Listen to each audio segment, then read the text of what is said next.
നിങ്ങൾക്ക് എന്നെപ്പോലെ സ്ഥിരമായിട്ട് പനി, തുമ്മൽ, ചുമ അങ്ങനെ വേണ്ടാത്ത കുറേ സാധനങ്ങൾ, പിന്നെ വൈറ്റ്നസ്സിൽ ഇങ്ങനെയൊക്കെ ഉണ്ടാവാറുണ്ടോ? അതിനാണ് നിങ്ങൾക്ക് പറ്റിയ വീഡിയോ ആണത്. ദിവസവും പേഷ്യൻസ് ഉപദേശിക്കുന്ന എനിക്ക് ഒരു മാസത്തിൽ ഏകദേശം 28 ദിവസം 25 ദിവസം തന്നെയാണ് പണി. അതുകൊണ്ട് ഞാൻ ഈ ഐസ് ക്യൂബ്സ് ഉണ്ടാക്കി നോക്കിയതാണ്. ഈ ഐസ് ക്യൂബ്സ് ഉണ്ടാക്കിയിരിക്കുന്നത് നെല്ലിക്കയും തുളസി, കരിവേപ്പില, ഇഞ്ചി അങ്ങനെ വെച്ചിട്ടാണ്. നിങ്ങൾക്ക് വേറെ എക്സ്ട്രാ ഒക്കെ വേണമെങ്കിൽ എന്തും ആഡ് ചെയ്യാം, ബെനിഫിഷ്യൽ ആയിട്ടുള്ളത്. ഞാൻ ഇതിലൊക്കെ ഇത്ര വെച്ചാണ് ഉണ്ടാക്കിയത്. ഇത് നന്നായിട്ട് മിക്സിയിൽ അരച്ചിട്ട് അതിൻ്റെ നീര് മാത്രം എടുത്ത് ഐസിൽ ഫ്രീസ് ചെയ്തിട്ട് ദിവസവും ഇച്ചിരി ചൂടുവെള്ളത്തിൽ ഒരു 1 2 3 പീസിട്ട് രാവിലെ അല്ലെങ്കിൽ രാത്രി കുടിക്കും ഞാൻ.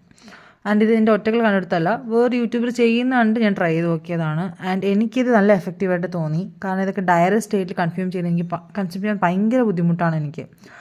ഞാനിപ്പോൾ ഏകദേശം ഈ ഒരു രീതിയിൽ ഒരു മാസമായിട്ട് കുടിക്കുന്നുണ്ട്. ആൻഡ് എനിക്ക് ഹെൽത്തും കുറേ ബെനിഫിഷ്യലായിട്ട് തോന്നി. പഴയ പോലെ തുമ്മലോ ബഹളോ അങ്ങനെയൊന്നും എനിക്കില്ല.